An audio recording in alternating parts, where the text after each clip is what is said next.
সারা জীবন আপনাকে আইডল মেনেছে, তাই প্রথমবারের মতো একটা কেস নিয়ে কোর্টে দাঁড়ানোর আগে আপনার দোয়া নিয়ে গেলাম। আপনি ঠিকই বলেছেন স্যার, ছোট লোকের কাজ না কেস লড়া, তাই আপনার মতো বড় মানুষের দোয়ার উপর দাঁড়িয়ে কেসটা আমিই জিতবো। মনে করেছো ও ভালো মানুষ হয়ে গেছে? এটাও হয়তো নতুন কোনো ধান্দা। আপনি আপু মামলার বাকি 5 লাখ টাকা নিতে আসছেন। এখানে 5 লাখ টাকা আছে যেটা তুমি আমায় দিয়েছিলে, আর আমার মায়ের জীবন। সেজন্য তুমি আমায় যে শাস্তি দেবে মাথা পেতে নেব। তোমার মায়ের জীবন আমি ফিরিয়ে দিতে পারবো না, তবে তোমার হারিয়ে যাওয়া সম্মান ফিরিয়ে দেওয়ার একটা সুযোগ আমাকে দাও প্লিজ। বস, ভাঙা আয়নায় মুখ দেখলে নাকি দুর্ভাগ্য আসে। যে দুর্ভাগ্য আমি বয়ে এনেছি শুভ্রাদের জন্য, তার চেয়ে বড় দুর্ভাগ্য আর কি হতে পারে? অহন্তরী বাসা ছাড়তেছে না কেলা। শুভ্রাকে ন্যায় বিচার পাইয়ে দিতে না পারলে শুধু আপনার বাসা কেন, এই শহর আমার এসব সব ছেড়ে দেবে। আপনাকে ঠকানোর অনেক সুযোগ দিয়েছেন চাচা, একবার ওই মেয়েটাকে জেতানোর সুযোগ প্লিজ।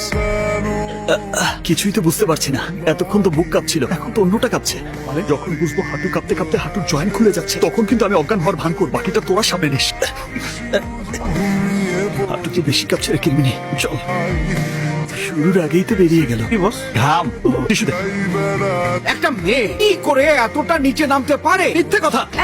কেস জেতার জন্য আপনি সত্যকে মিথ্যে বানানোর নাটক করছেন। মিস্টার নবাব, ঠিক আছে, প্রথম প্রথম কোর্টে যারা দাঁড়ায় এরকম সবারই একটু একটু হয়। সরি ইউর অনার, মহামান্য আদালত, আমি বলতে চাই আমার মক্কেলকে উদ্দেশ্য প্রণোদিত ভাবে ফাঁসানো হচ্ছে। কে কাকে ফাঁসানোর চেষ্টা করছে পুলিশের রিপোর্টেই তা প্রমাণিত হয়ে। আরে পুলিশ তো টাকাকে মিথ্যা রিপোর্ট দিয়েছে।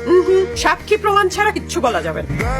আমি এই মামলার তদন্ত অফিসার তাপস শাহকে জিজ্ঞাসাবাদের অনুমতি চাইছি। তা মিস্টার তাপস, কত টাকার বিনিময়ে আপনি এত কম সময়ে ফাইনাল রিপোর্ট দিলেন? অবজেকশন ইউর অনার, একজন সাহসী পুলিশ অফিসারকে জাতির সামনে অপমান করা হচ্ছে। ওনার হিস্ট্রিতে 20টি এনকাউন্টার আছে। আপনার থানায় তো প্রায় 626টির মতো নারী ও শিশু নির্যাতনের অভিযোগ আছে। আপনি তো কোনোটারই তদন্ত রিপোর্ট দিলেন না, কিন্তু এই মামলায় কি এমন বিশেষ ম্যাজিক আছে যে আপনি 7 দিনের মধ্যেই ফাইনাল রিপোর্ট দিয়ে দিলেন? মামলার সাথে একজন বিশিষ্ট রাজনীতিবিদের মান সম্মান জড়িত।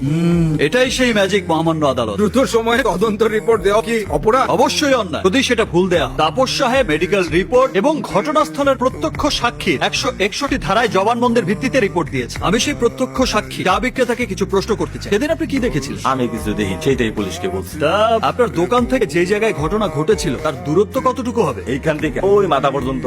একে চেনে? জি, সানি লিওন আমার খুব পছন্দ। রাইতে বেলা চুরি করে তার ভিডিও দেই। ইনি নাকি 2 তারিখে আপনার দোকানে চা খেতে এসেছিল। উনি আমার দোকানে চা খাইতে যাবো কই? গত 1 মাস ধরে তো আমার দোকানই বন্ধ। 1 মাস হয়েছে দোকান বন্ধ, তাহলে তুমি কি করে সাক্ষী দিলে যে 2 তারিখ রাতে তুমি কিছুই দেখোনি? মিথ্যা জবানবন্দি দেওয়ার কারণে তোমার জেল হয়ে যাবে। কেন আমারে সাজা দিবেন কেন? পুলিশ আমারে ভয় দেয়, ভয়ে আমি সাক্ষী দিচ্ছি।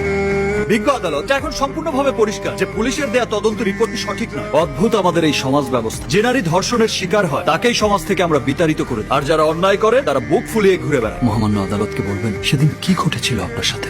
জানোয়ারের মতো আমাকে ছিঁড়ে খেয়েছে। আচ্ছা বেশ, শুভ্রা, ঘটনাটা কখন ঘটেছিল? 12টা 10